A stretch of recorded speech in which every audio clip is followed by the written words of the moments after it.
નમસ્કાર દોસ્તો, આજના વિડીયોમાં હું તમને શ્રી સિદ્ધિવિનાયક મંદિરના દર્શન કરાવીશ, જે ગુજરાત રાજ્યના ખેડા જિલ્લાના મહેમદાવાદ તાલુકામાં આવેલું છે। સ્થાનિક લોકોમાં માન્યતા છે કે અહીં ગણપતિ બાપ્પાની અખંડ કૃપા રહે છે।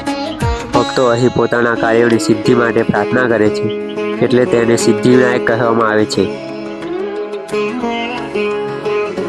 મંદિર તરફ એન્ટ્રી કરતાં જ વિશાળ પાર્કિંગ છે, જ્યાં તમે કાર કે બાઇક આસાનીથી પાર્કિંગ કરી શકો છો, જે બિલકુલ ફ્રીમાં છે।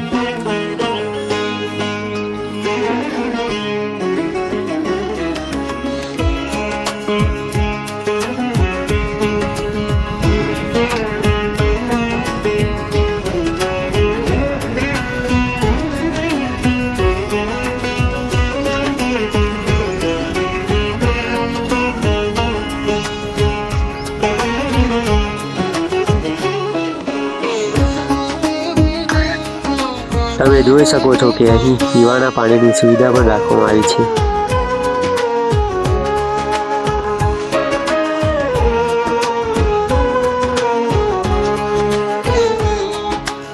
આ મંદિર અમદાવાદથી લગભગ 30 કિલોમીટર દૂર મહેમદાવાદની વાત્રક નદીના કાંઠે આવેલું છે, જે વિશેષ રૂપે ભગવાન ગણપતિ બાપ્પાના સિદ્ધિવિનાયક સ્વરૂપ માટે પ્રસિદ્ધ છે। આ મંદિરને લઈને ઘણી ધાર્મિક માન્યતાઓ અને સ્થાનિક શ્રદ્ધાઓ જોડાયેલી છે।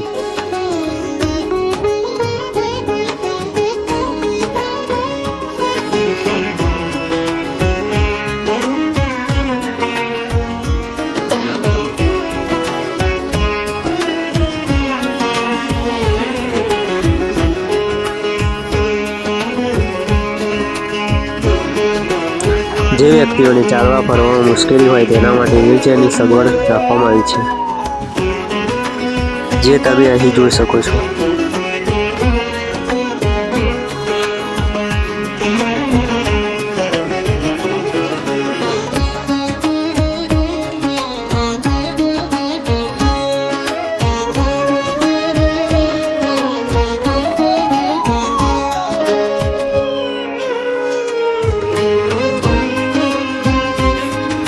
મંદિરના મુખ્ય પ્રવેશદ્વાર સામે જ પીવાના પાણીની સગવડ આપવામાં આવી છે।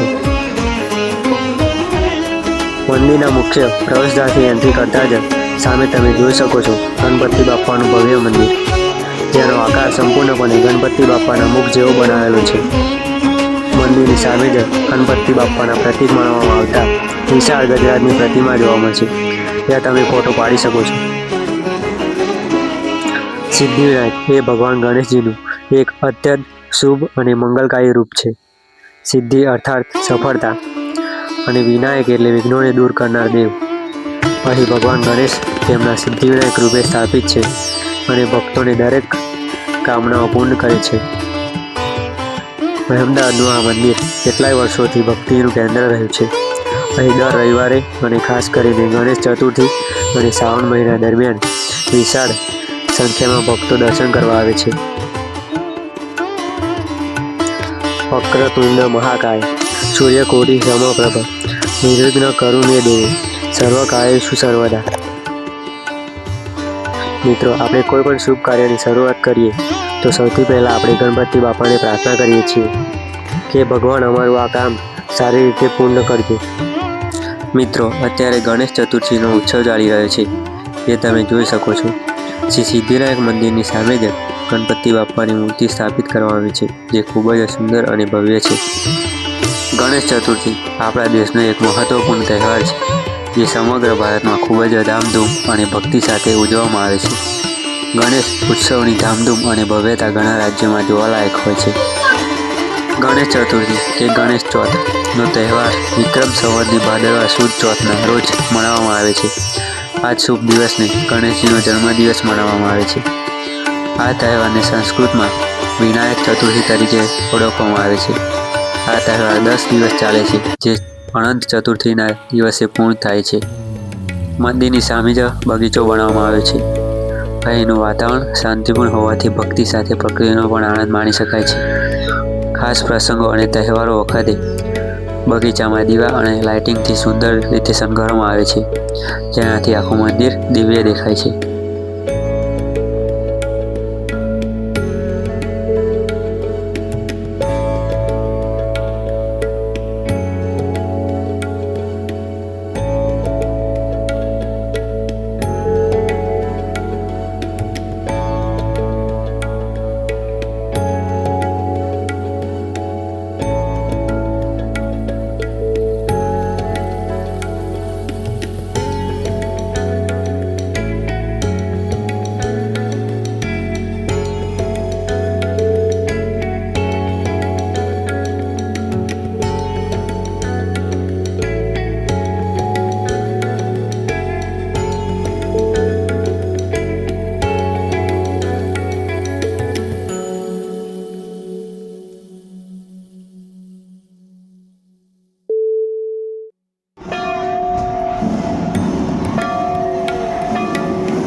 મિત્રો, મંદિરની અંદર પ્રવેશ કરતાં જ તમને એવું લાગશે કે જાણે કોઈ ગુફામાં આવી ગયા હોય. આ મંદિરમાં ક્યાંય સિમેન્ટ કે લોખંડ નથી વપરાય, પરંતુ જમીનની 20 ફૂટ નીચે શિલાનું ફાઉન્ડેશન છે અને એક જ શિલા પર તે ઊભું કરાયું છે. આ મંદિરનું ભૂમિપૂજન 2011માં કરવામાં આવ્યું હતું, જે આશરે ₹54 કરોડના ખર્ચે કરવામાં આવ્યું હોવાનું મનાય છે.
મિત્રો, અહીં તમે જોઈ શકો છો રુદ્રાક્ષથી બનેલું આ શિવલિંગ.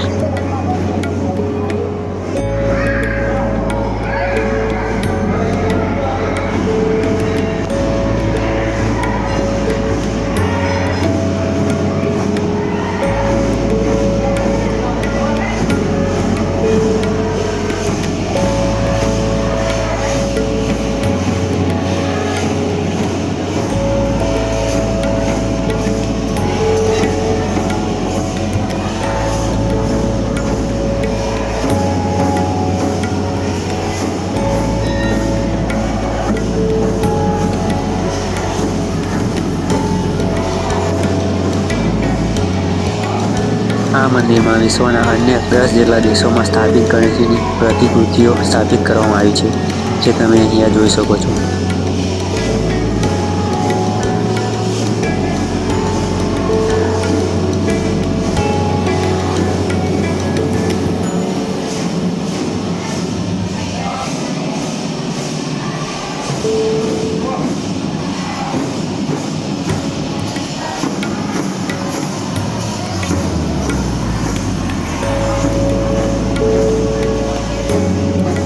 મિત્રો, અહીં તમે જોઈ શકો છો ભક્તો દ્વારા ઘણા સાથિયા બનાવેલા છે.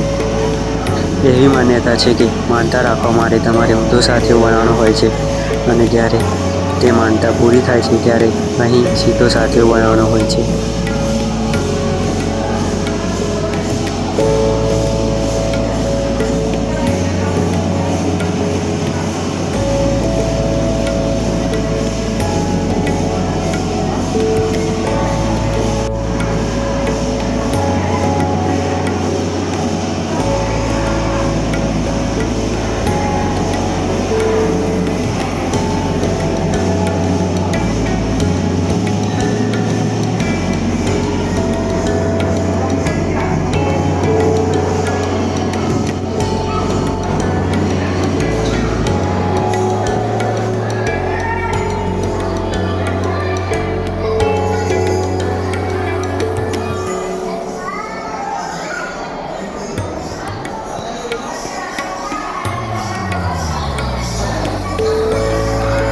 10 દિવસ સુધી સતત આરતી, ભજન, કીર્તન અને ભક્તોની ભીડ રહે છે. ભારતમાં જેટલા પણ જાણીતા ગણેશ મંદિર છે તેની નાની નાની પ્રતિમાઓ પણ અહીં રાખવામાં આવી છે, જે તમે અહીં જોઈ શકો છો.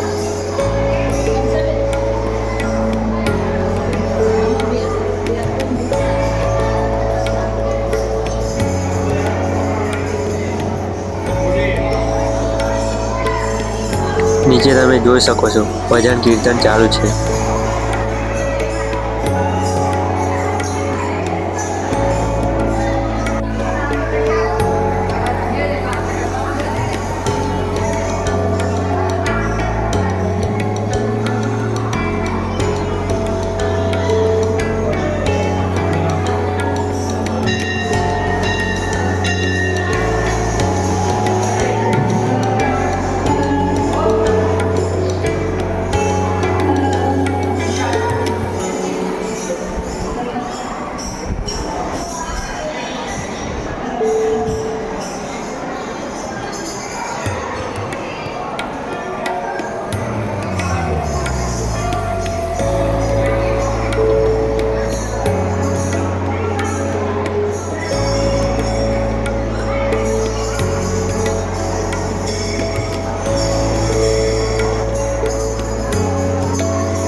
જો તમે ગુજરાતમાં રહો છો તો ચોક્કસથી અહીં એકવાર મુલાકાત જરૂર લેવી જોઈએ.